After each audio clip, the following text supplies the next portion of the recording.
outro olhar.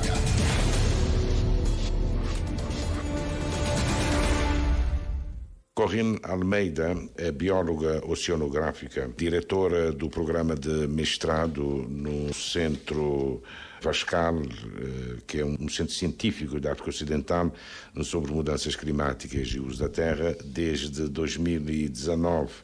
Esse programa está estabelecido em Cabo Verde, é esse mestrado que forma quadros na área de ciência de 13 países da África Ocidental. É o quarto curso em desenvolvimento, mas pela terceira vez esse grupo de mestrandos segue viagem rumo à Alemanha, num navio de pesquisa. Mas esta segunda-feira tem lugar um seminário. Esse seminário é de preparação para a viagem? É de divulgação. Durante estes últimos 3 dias, desde a sexta-feira, tivemos seminários de preparação, então na sexta, sábado e domingo também, em que estivemos com os estudantes. Então, o programa de treinamento está dividido em 4 módulos: oceanografia física, biogeoquímica, ecologia marinha e comunicação científica. Comunicação de uma forma geral, porque a ideia é de não somente abordar do ponto de vista estritamente científico, mas também comunicação com o público de uma forma geral. Esse seminário, então, é um seminário de divulgação apenas? Teremos aqui o diretor executivo do programa Vascal, né, que tem sede em Accra. Também apresentaremos o plano de trabalho, né, as atividades que nós faremos nos próximos 15 dias. Apresentarei também um pouco sobre o histórico do programa de mestrado aqui em Cabo Verde, em termos de número de estudantes formados. Também nós procuramos sempre acompanhar os nossos ex-estudantes, onde é que estão empregados, ou então saber também se estão seguindo uma carreira académica.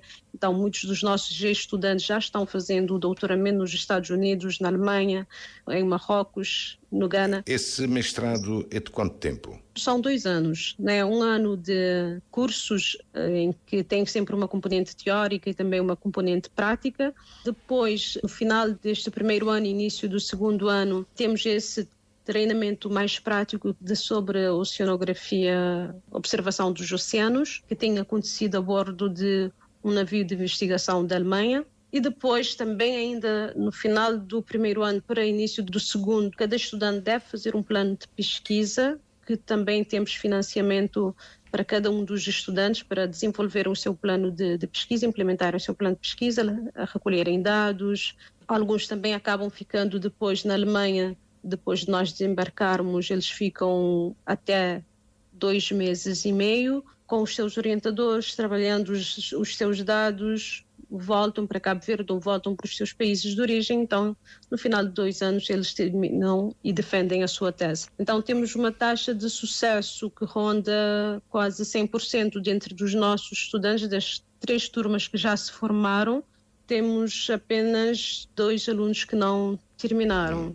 Neste momento está a iniciar mais uma leva. Estamos com uma 4ª turma que está neste momento trabalhando nas suas dissertações de mestrado, estão fazendo seus trabalhos de pesquisa, alguns trabalho de campo, outros recolhem e processando dados de satélite, e então deverão defender até final de setembro, enquanto que lançamos candidatura entre dezembro e janeiro, e já temos mais uma turma que deverá chegar aqui em setembro também.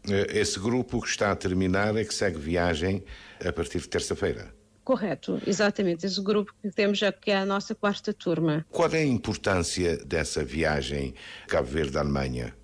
Param pelo caminho, então, fazem recolhas?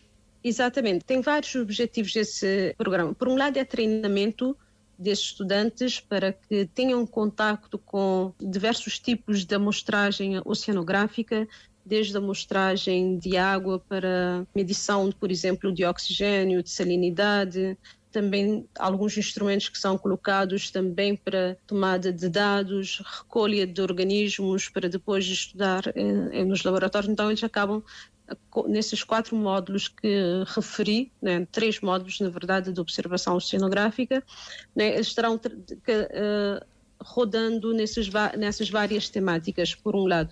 Por outro lado, também Ao longo do percurso, nós pararemos, para além dos pontos da amostragem que nós teremos entre São Vicente, entre Mindelo e Bremerhaven, para além disso, pararemos em 2 estações de monitoramento de longo prazo, né, que é o CVO de Cabo Verde, o Cabo Verde Oceanográfico Observatório, que está aqui a norte de São Nicolau, então que tem vários equipamentos instalados que o IMAR e o OSM vêm acompanhando, mas também sempre que há uma oportunidade de navios, particularmente da Alemanha, passarem por aí e recolher também dados, nós então aproveitaremos e faremos essa parte que é uma contribuição para um projeto a longo prazo, e também isso será feito também numa outra estação equivalente a essa que está nas Canárias. Então, para além de somente treinamento de estudantes, acabamos colaborando também com a produção de dados que depois faz parte de bases de dados internacionais e, por conseguinte, contribuindo então para a investigação científica na área oceanográfica. O que é que eu queria? São 3 estudantes, mas há um único de Cabo Verde nesta edição. Mas o que é que se passa? Cabo Verde, como país, não pode oferecer bolsas também, porque o programa oferece bolsa a um estudante de cada país. Mas os países individualmente não podem fazer mais para fortalecer a sua capacidade científica? Sim, particularmente como a área marinha em Cabo Verde, como todos nós estamos acostumados todos os anos a eventos ligados à área marinha, às vezes mais do que um evento por ano. Então se fala muito na ciência marinha de um país que deve estrategicamente voltar para o mar, mas entretanto em termos de investimento em recursos humanos, isso não nos tem sido pelo menos muito perceptível na área científica.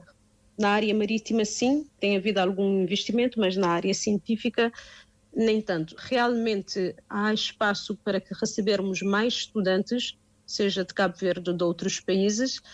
O Vascal consegue financiar ou se propõe a financiar somente um estudante por cada país, mas nos parece que é uma oportunidade única, que nós não temos garantia com quanto durará. A princípio nós temos garantia de financiamento até 2028, poderá estender ou não, e por conseguinte teria sido muito oportuno ao longo dessas várias edições que já tivemos até aqui e nas próximas, pelo menos mais 2 teremos, que tivéssemos mais gente formada nessa área.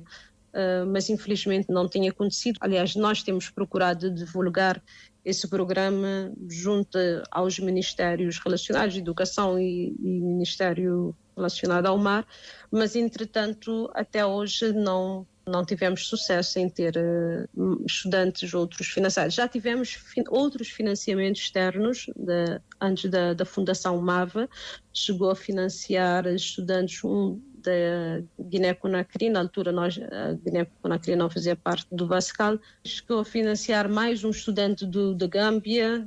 Tivemos também mais uma estudante de Cabo Verde que acabou desistindo, mas a nível de Cabo Verde nós nunca conseguimos uma bolsa extra. Se tem falado, o estudante poderia candidatar a uma vaga eficaz, só que em termos financeiros a bolsa eficaz é muito aquém da bolsa do Vascal. A bolsa Vascal quanto é? Desde há 2-3 anos foi aumentado para 350 euros, mas para além disso cada estudante recebe um computador, cada estudante tem um financiamento até 2.000 euros para pesquisa. A viagem para a Alemanha é suportada também todo através desse programa, independentemente da bolsa que os estudantes têm.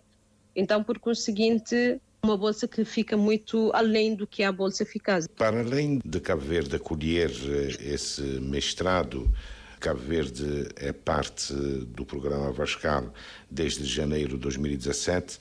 É apenas esse programa de mestrado que liga Cabo Verde a Vascal ou há outras áreas? Bom, na verdade, Cabo Verde assinou a carta de adesão em janeiro de 2017, mas só veio a ratificar e, por conseguinte, passou a fazer parte, de fato, do Vascal a partir de fevereiro de 2019. Né? A ratificação terá acontecido no final do mês de janeiro e no boletim oficial terá saído por aí 13 de fevereiro de 2019. Então, a partir daí, na verdade, a partir de agosto, né, em que de 2019 Cabo Verde efetivamente passou a ser membro do VASCAL. De momento, na verdade, digamos, a atividade mais evidente e que de fato tem tido um desenvolvimento muitíssimo bom é esse programa de mestrado. Poderia ter havido há outras oportunidades, particularmente a nível de energia. Bom, Cabo Verde também tem tido tem outros programas de mestrados mais relacionados à energia e através dos quais Cabo Verde também pode nossos estudantes podem candidatar. E já houve estudantes, pelo menos 3 que eu tenho conhecimento, que terão formado nesses programas de mestrado, creio que um no Senegal, outro no Níger e outro, não me lembro o país. Mas todas as edições, todas as vezes que nós temos convocatórias, são convocatórias que não somente restringem ao nosso programa de mestrado, mas são convocatórias alargadas que incluem no total 12 programas, atualmente 13 com a entrada da Guiné-Conakry, 13 programas ou de mestrado ou de doutoramento. Ou seja, em cada país membro do VASCAL há sempre uma atividade científica. Em cada um desses países membros há um programa de pós-graduação, ou a nível de mestrado ou a nível de doutoramento. Então, aqui em Cabo Verde e em Burkina são programas de mestrado, mas nos demais países são programas de doutoramento. Na verdade, todos começaram com programas de mestrado e depois fizeram um upgrade para um programa de doutoramento. No caso de Cabo Verde, particularmente, nós temos esse programa de mestrado. Queremos depois avançar para um programa de doutoramento, mas diferentemente, nós queremos que se mantenha o financiamento também para o programa de mestrado. Ou seja, para nós não faz qualquer sentido avançarmos para um programa de doutoramento sem ter um programa de mestrado. Por quê? Porque na costa ocidental africana, na nossa região, são poucos os países onde há uma formação de base na área das ciências marinhas ou na área da oceanografia. Então, por conseguinte, a maior parte dos estudantes que nós recebemos tem uma base completamente diferente da área marinha. Geralmente os que vêm do Ghana, da Nigéria, são das ciências marinhas, do Senegal muitas vezes vêm da área das pescas, mas de outros países vêm geralmente na área da agricultura, outras áreas, geografia, então áreas bastante diversas. Esse doutoramento já está negociado? Já fizemos um primeiro draft, fizemos uma abordagem com o primeiro draft. Também há uma outra questão, para além da questão de que para nós não faz sentido ter um programa de doutoramento sem um programa de mestrado, porque é no programa de mestrado que o estudante tem tempo para, de fato, ter uma base teórica mais alargada e conhecer bem a componente marinha e depois estar habilitado para fazer um doutoramento, caso não venha das ciências marinhas, é claro. Então, por isso temos essa necessidade. Mas, para além disso, é uma questão de condições também que ainda nós não temos. Nós apresentamos a proposta, foi, de certa forma, bem acolhida. Depois, recentemente, não tem tido muitos avanços. Esse é o fato, não tem tido muitos avanços. Do meu ponto de vista, não é, há a necessidade de nós termos melhores recursos, em termos não somente recursos financeiros, mas também recursos humanos, porque de momento nós dependemos muito de professores externos e para fazer um programa de doutoramento dependente somente de professores externos, pelo menos em 90% ou mais de professores externos, também não terá muito sentido, então haverá essa necessidade de maior investimento. Mas queremos crer que num futuro não muito longínquo serão criadas essas condições. Há trabalhos sendo feitos nesse sentido e nós estamos com esperança que num futuro muito próximo teremos melhores condições e assim avançarmos com segurança, porque o que nós não queremos é ter um doutoramento e depois ter pessoas frustradas porque não conseguiram ter dados que gostariam de ter para fazerem os seus trabalhos de pesquisa, porque a pesquisa marinha não é bastante custosa. A pesquisa oceanográfica, geralmente, porque como envolve navios, instrumentos, equipamentos oceanográficos que são bastante caros, delicados, exigem também, são Em termos de custo de manutenção também, o custo é elevado, particularmente também para a embarcação. Então, por conseguinte, nós não queremos avançar com um programa de doutoramento na área marinha sem termos as mínimas condições necessárias. A aquisição desse navio oceanográfico poderia ser também uma preocupação do próprio Vascal. Não sei se o Vascal, pelo menos até o momento, o Vascal não tem financiamento a esse nível para termos um navio oceanográfico. Mas há outros projetos avançando que, pronto, ainda são mais a nível de ideias, mas que acreditamos que no futuro próximo possamos ter melhores condições. Nomeadamente um navio. Nomeadamente um navio, se não exatamente na universidade, mas em Cabo Verde, e é claro que uma embarcação científica a ter que existir, terá que se existir para o uso de Cabo Verde e não de uma outra instituição.